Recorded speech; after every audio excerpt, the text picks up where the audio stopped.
তাহলে সেটা স্মৃতিতে কিভাবে গণনা হবে? 18, 19 এবং 20 নম্বর শ্লোক খুলে দেখে নিন। এটি অধ্যায় 9 শ্লোক 25। আমি যা বলেছি সেটা ঠিক কিনা দেখুন তো। আমি সবাইকে ভগবান মানি না। আমি আপনার মত অনুযায়ী চলবো না। না না স্যার, এখন আপনি বলবেন আমি শুনব। আপনি না করেন আমি কি করব? আমি জোর করতে পারি না। কৃষ্ণের মূর্তি রাখা ভগবদ্গীতা অনুযায়ী নিখুঁত। আমারও তো ইজ্জত আছে ভাই। ঠিকমতো মনে রাখেনি।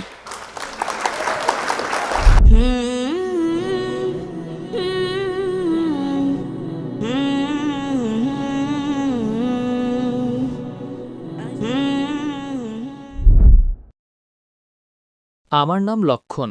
ডাক্তার সাহেব, আপনি একবার ভারতে অথবা আপনার কোনো বিবৃতিতে বলেছিলেন যে শ্রুতি এবং স্মৃতিশাস্ত্রের মধ্যে শ্রুতিশাস্ত্র অনুসরণ করা বেশি ভালো, মানে বেদ অনুসরণ করতে। কিন্তু আমি শ্রীমদ্ ভগবদ্গীতা অনুসরণ করি, কারণ আমাদের বিশ্বাস অনুযায়ী যখন ভগবান শ্রীকৃষ্ণ এসেছিলেন তখন তিনি বলেছিলেন যে শেষ যে গ্রন্থটি সেটি হল ভগবানের গান, অর্থাৎ শ্রীমদ্ ভগবদ্গীতা। তাই আমি সেটি অনুসরণ করি। তো আপনার মত অনুযায়ী যেভাবে আপনি বলেন যে না, আপনারা বেদ অনুসরণ করুন, আমার প্রশ্ন হল যে আপনিও যেমন একজন মুসলিম হিসাবে হজরত মোহাম্মদ মুস্তাফা সাল্লাল্লাহু আলাইহি ওয়াসাল্লামের শেষ যে কিতাব, যেটা আপনার বিশ্বাস যে তার উপর যে ওহী নাজিল হয়েছে গোটা উম্মতের জন্য, যে কি বলবো রহমতের, যে তা আপনি কুরআন মাজিদ অনুসরণ করেন। তো আপনি যদি খোদার শেষ কিতাব অনুসরণ করেন তাহলে আপনি সম্পূর্ণ, আর আমি যদি শ্রীমদ্ ভগবদ্গীতা অনুসরণ করি তাহলে আপনি বলেন যে আমি অসম্পূর্ণ। ভাই লক্ষণের খুব ভালো প্রশ্ন। সে বলছে যে আমার বক্তৃতায় বলেছি যে হিন্দু ধর্মে দুই ধরনের কিতাব আছে, শ্রুতি এবং স্মৃতি। শ্রুতি মানে যা সরাসরি আল্লাহর তরফ থেকে আসে, আর স্মৃতি মানে যা মানুষের লেখা। শ্রুতি যা আল্লাহর তরফ থেকে আসে সেটা উচ্চ স্তরের কিতাব। যদি শ্রুতি এবং স্মৃতির মধ্যে কোনো দ্বন্দ্ব হয় তাহলে আমরা শ্রুতি অনুসরণ করব, আল্লাহর কিতাব, স্মৃতির নয় যা মানুষের কিতাব। ভাই সাহেব প্রশ্ন করছেন যে আমি ভগবদ্গীতা অনুসরণ করি যা শেষ কিতাব, আপনি কুরআন অনুসরণ করেন যা মুহাম্মদ সাল্লাল্লাহু আলাইহি সাল্লামের শেষ কিতাব। তাহলে পার্থক্য কেন? ভাই সাহেব আপনার একটু ভুল বুঝাবুঝি আছে। কুরআন মাজিদ মুহাম্মদ সাল্লাল্লাহু আলাইহি সাল্লামের কিতাব নয়।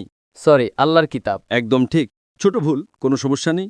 তো যদি আমি হিন্দুকে বলি ভগবান থেকে, সে বলবে শ্রুতিতে আছে। আমরা বলি আল্লাহর বাণী। যদি আল্লাহর কালাম এবং রাসূলের কথায় আমরা যাকে হাদিস বলি কোনো মতবিরোধ হয় তাহলে আমরা কোরআন অনুসরণ করব।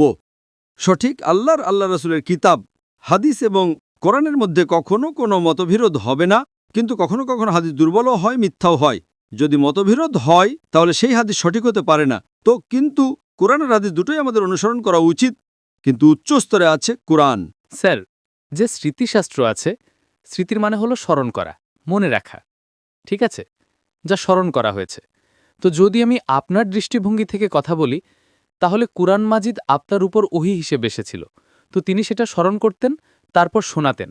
তো আপনিও একভাবে স্মৃতিশাস্ত্র অনুসরণ করেন, এটা আমার প্রশ্ন। আমরা দুটোকেই স্মরণ করি, হাদিসকেও স্মরণ করি, কোরআনকেও স্মরণ করি। কিন্তু স্মরণ করার ক্ষেত্রে আমরা জানি যে কোরআন মাজিদ আল্লাহর কালাম, অনেক উদাহরণ আছে, অনেক প্রমাণ আছে। আমি বক্তৃতা দিয়েছি দ্য কোরআন গডস ওয়ার্ড। স্মরণ আমরা দুটোকেই করি। স্মরণ করার মাধ্যমে যদি প্রমাণ না করতে পারি তাহলে সেটা সঠিক হতে পারে না। সঠিক হাদিসেরও কোনো মুহাদ্দিস আছেন, তিনি বলবেন আমি শুনেছি অমুকের কাছ থেকে, অমুকের কাছ থেকে, অমুকের কাছ থেকে, তারপর যাবে সাহাবীদের কাছে, তারপর যাবে সাহাবীদের কাছে, তারপর যাবে আল্লাহ রাসূলের কাছে। ঠিক তেমনি কোরআন মাজিদও আমি শিখেছি আমার পিতার কাছ থেকে, আমার পিতা শিখেছেন তার উস্তাদের কাছ থেকে, তারপর যাবে সাহাবীদের কাছে, তারপর সাহাবীদের থেকে যাবে আল্লাহ রাসূলের কাছে। আপনি বুঝতে পারছেন, তাই না? তো দুটোরই স্মরণ করার পদ্ধতি একই, কিন্তু একটি আল্লাহর কালাম, আরেকটি রাসূলের কথা এবং রাসূলের আমল, তাকে হাদিস বলে। দুটোর মধ্যে পার্থক্য আছে, দুটোই স্মরণ করা হয়। আপনি বুঝতে পারছেন, তাই না? বুঝতে পারছি। একটি হলো আল্লাহর তরফ থেকে, আরেকটি হলো রাসূলের তরফ থেকে। তো স্যার, একইভাবে আমাদের যে কিতাব শ্রীমদ্ ভাগবত গীতা, সেটাও যেমন আপনার প্রথম অগ্রাধিকার হলো কুরআন মাজিদ, তো একইভাবে আমরাও স্মৃতির মধ্যে যেটিকে শ্রেষ্ঠ মনে করি সেটিকে শ্রীমদ্ ভাগবত গীতা মনে করি। আমি জানি, কিন্তু আপনি কোনো হিন্দু পণ্ডিতকে জিজ্ঞেস করেন শ্রুতি উচ্চতর না স্মৃতি, সে বলবে শ্রুতি। ভগবদ্গীতা যেমন স্যার শ্রুতিশাস্ত্র আসতে পারে, কারণ যদি বেদের মত অনুযায়ী আমাদের শ্রীকৃষ্ণ ভগবানের অবতার, তাহলে ভগবান যখন নিজে ভগবদ্গীতা বলেছেন তাহলে সেটা স্মৃতিতে কিভাবে গণনা হবে? আপনার পণ্ডিতকে জিজ্ঞেস করেন, ভগবদ্গীতা মহাভারতের একটা অংশ। ইয়েস, আই নো, আমি প্রভুপাদের অনুসারী। ঠিক আছে, আপনি স্বামী প্রভুপাদের গীতা পড়েছেন, যা তিনি অনুবাদ করেছেন। পড়েছি আমি। তো তিনিও আর আমার তার সাথে শ্রীকৃষ্ণা মিশন ইসকন। ইসকনিয়াস, তার সাথে আমার 1-to-1 বিতর্ক হয়েছে। আমি বিতর্ক করেছিলাম, সরি স্যার। বুঝেছেন? তিনিও মেনেছেন যে এটি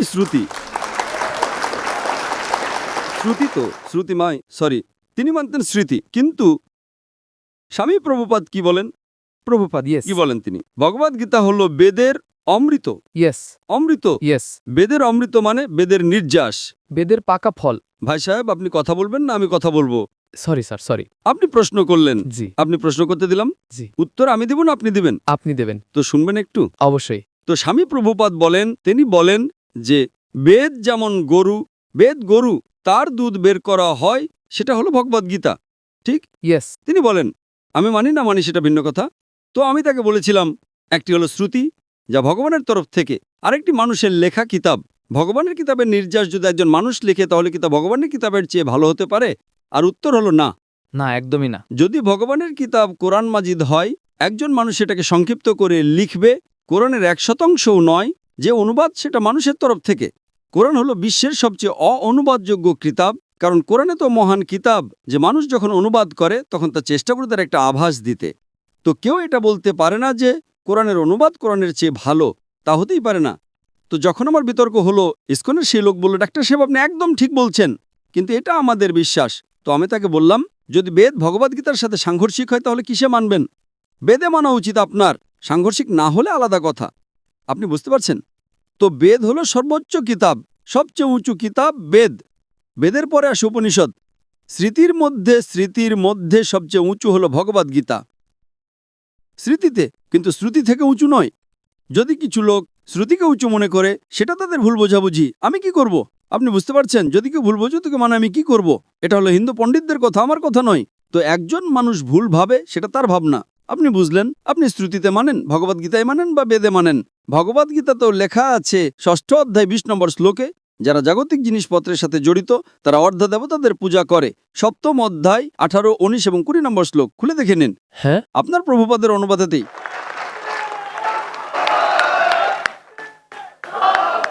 যারা অর্ধদেবতাদের পূজা করে তারা অর্ধদেবতাদের কাছে যাবে, তারা বস্তুপুত্র লোক। আর এই বস্তুপুত্র শব্দটির অনুবাদ স্বামী প্রভুপাদের সংস্কৃত থেকে। স্যার, এটি অধ্যায় 9, সরি, শ্লোক 25। জান্তি দেবব্রতাং দেবা, পিত্রান জান্তি ব্রতব্রতা, ভূতানি ভূতেজ্জা জান্তি মদজন বিমাম। যারা আমার ভক্ত তারা আমার কাছে আসবে। ওটা নয়, আপনি অধ্যায় নম্বর 7 দেখুন। আপনি 9 কেন খুলছেন?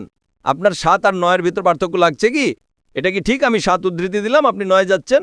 হ্যাঁ, কিন্তু আমি উপদেবতাদের পূজারী নই। উপদেবতারা আলাদা। আমি আপনাকে কোথায় বললাম? আমি যে বলেছি সেটা ঠিক কিনা দেখুন তো। হ্যাঁ, একদম সঠিক। তাহলে কেন আপনি লোকদের অন্যদিকে নিয়ে যাচ্ছেন? না না স্যার। ভাই লক্ষণ, অন্তত সত্যের সঙ্গত দিন।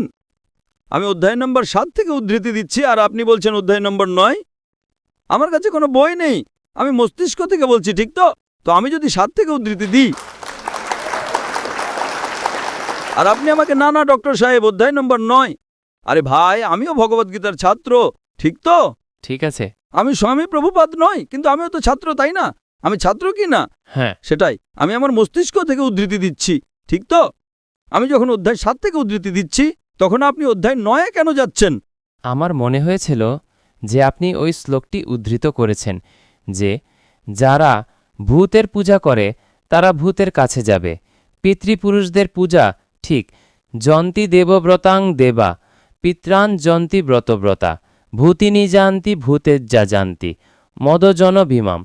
তো যারা আমার ভক্ত তারা আমার কাছে আসবে। একদম ঠিক। তাই আমরা ভূত না প্রেত না কি বলে যে পিতৃপুরুষরা আছেন, আমার পূর্বপুরুষরা, তাদের পূজা না করে এবং উপদেবতাদেরও পূজা না করে যা ভগবদ্গীতা বলে কৃষ্ণের পূজা করি। তাহলে আপনি মানেন যে মূর্তি পূজা ভুল, মানেন আপনি? না, কৃষ্ণের মূর্তি রাখা ভগবদ্গীতা অনুযায়ী নিখুঁত।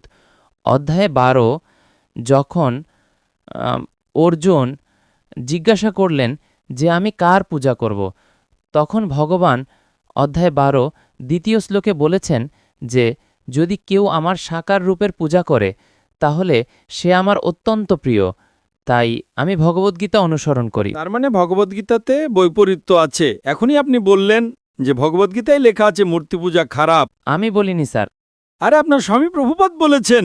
উপদেবতাদের পূজা করা বুদ্ধিহীন মানুষের কাজ। আমি উপদেবতাদের অনুসরণ করছি না, দুঃখিত। আমি শুধু কৃষ্ণকে অনুসরণ করি। একশ্বরবাদ, বহু ঈশ্বরবাদ নয়। আমি সবাইকে ভগবান মানি না, শুধু একজনকে মানি। আপনি যদি ডেমিগডের নিচে পাট্টিকায় পড়েন সেখানে লেখা আছে মূর্তি পূজাও। হ্যাঁ, তো আমি তো উপদেবতাদের পূজা করি না। মূর্তির পূজা করেন কি না? মূর্তির কথা অনুযায়ী আপনার মতে মূর্তি হলো একটি আকৃতি তৈরি করা, কিন্তু আমার মতে আদর্শ হলো কৃষ্ণ। আমি আপনার মত অনুযায়ী চলবো না। আমি শুধু জিজ্ঞেস করছি, আমরা এখন বিতর্ক করছি না, ঠিক তো? এটা বিতর্কের সময় নয়। আচ্ছা স্যার, সরি। আপনি যদি মাঝে হস্তক্ষেপ না করেন তাহলে লোকেরা বুঝবে। ঠিক আছে। আপনি কি মানেন যে ডেমিগডকে পূজা করা আপনি করেন? আমি কথায় পাচ্ছি কেন? আমি কি করছি? আমি ডেমিগডসদের পূজা করি না। ভাই সাহেব, আমি আপনাকে প্রশ্ন করার সুযোগ দিয়েছি। জি স্যার। আপনি আমার সাথে বিতর্ক করতে চান? না স্যার। তো এই নিয়ম ভাঙা কি ভালো কথা? আপনি আমাদের নিয়ম ভাঙছেন। ভাঙবেন কি ভাঙবেন না? না না স্যার, এখন আপনি বলবেন, আমি শুনবো। ভাঙছেন কি হ্যাঁ কি না? ভাঙছেন কি না? জি স্যার। আর আমি তো মাশাআল্লাহ ধৈর্য ধরছি, কারণ আমার একজন অমুসলিম ভাই আমার সামনে দাঁড়িয়ে আছে, আমার হিন্দু ভাই সামনে দাঁড়িয়ে আছে। মুসলিম হলে কি হতো? মুসলিম হলে আমি বলতাম সরে যা ভাই, কারণ আপনি আমার অতিথি। আমি ধৈর্য ধরছি, জি স্যার। আমি আপনাকে সম্মান করছি। কিন্তু সম্মান করার মানে এই না যে আপনি সব লোকের সময়। হাজারো লোক আছে এখানে, ঠিক তাই না?